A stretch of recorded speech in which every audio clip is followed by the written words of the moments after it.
नमस्कार। मैं आपका दोस्त विनोद विट्ठल हाजिर हूं एक कविता लेकर। शीर्षक है 48 साल का आदमी। 48 साल की उम्र 80% है जिंदगी का।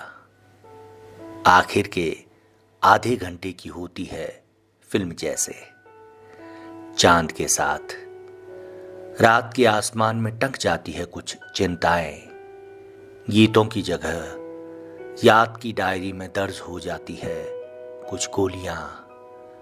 रविवार नियत हो जाता है लिपिड प्रोफाइल जैसे कुछ परीक्षणों के लिए। हर शाम डराते हैं इन्वेस्टमेंट। उड़ते बालों की तरह कम होती रहती है एफडी की ब्याज दर। मेडिक्लेम के विज्ञापनों और बड़े अस्पतालों में सर्जरी के खर्चों की सूचनाओं को इकट्ठे करते बुदबुदाता है। कल से तमाम देवताओं के चमत्कारिक व्हाट्सएप संदेशों को 100 लोगों को शेयर किया करूंगा। जरूरत पड़ी तो कर लूंगा नेहरू और सोनिया के खिलाफ ट्रोलिंग। पार्ट टाइम में हैंडल कर सकता हूं किसी पार्टी का ट्विटर अकाउंट। ईर्ष्या हो जाती है उस दोस्त से जिसका प्लॉट 12 गुना हो गया है पिछले 20 वर्षों में। उस लड़की से भी जिसने प्रेम के एवज में एनआरआई चुना और अब इंस्टाग्राम पर अपनी इतनी सुंदर तस्वीरें डालती है गोया पैसे के फ्रिज में रखी जा सकती है देह तरोताजा परसों बरस। उसे अपनी ही पुरानी तस्वीरें देखते हुए डर लगता है। मोटापा घिस देता है नाक नक्श। जिंदगी के थपेड़े उड़ा ले जाते हैं आत्मविश्वास। कभी जिस हौसले से होती थी पहचान वह खो चुका है तीसरी में साथ पड़ी दिव्या जैन की ब्लैक एंड व्हाइट फोटो की तरह। लगता है बाजारों की रौनकों और मन की बेरौनकों के बीच कोई सहसंबंध है।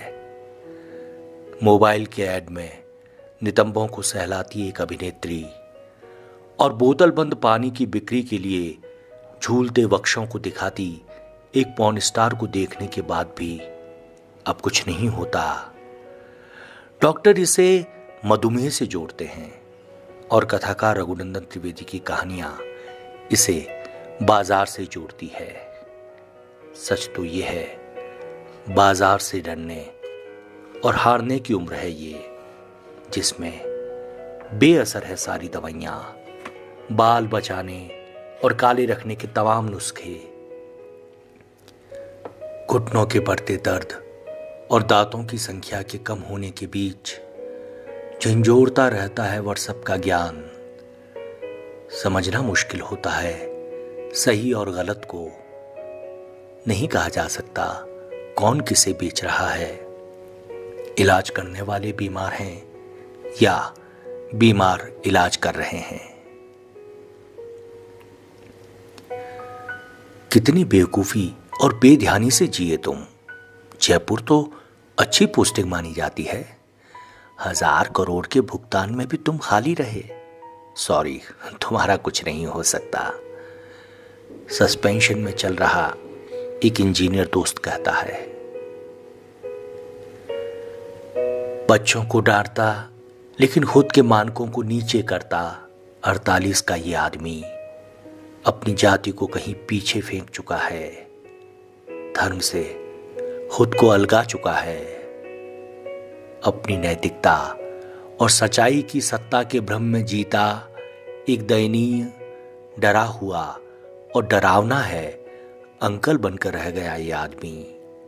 कुछ उपन्यासों के नायकों और कहानियों की नायकीय जीत में भरोसा करता हुआ। 48 के हुए किसी आदमी को गौर से देखना। वह जिंदगी की स्लेट से अपने निष्कर्ष तेजी से मिटाता हुआ पाया जाएगा। इतना निरीह होगा कि डरेगा दफ्तर जाने से, रोएगा अपनी बेटी के भविष्य के बारे में सोचकर, जिंदगी के एटीएम पर अपने पासवर्ड खो चुके दिमाग के साथ खड़ा होगा वह। उसका अपना ही मोबाइल इनकार कर देगा उसके अंगूठी के निशान को पहचानने से। लेकिन आज भी टाइम्स ऑफ इंडिया के कबाड़ में पड़े किसी पेजर की तरह वह अपना नेटवर्क मिलते ही बीप करने के लिए तैयार है। मेथोडिस्ट चर्च के स्टोर में पड़े पियानो की तरह सोचता है, थोड़ा रिपेयर मिल जाए तो अब भी गूंजा सकता हूं सिम्फनी।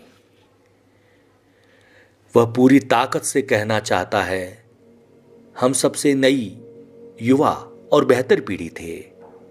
बेहतर दुनिया का नक्शा था हमारे पास। आधार कार्ड से पहले हम आए थे धरती पर। जुकरबर्ग से पहले बजी थी हमारे लिए थाली। हम 48 साल बाद भले ही ऑब्सोलीट हो रहे हैं, पर सुनो हमें, जिंदगी की रिले रेस की झंडी हमसे ले लो।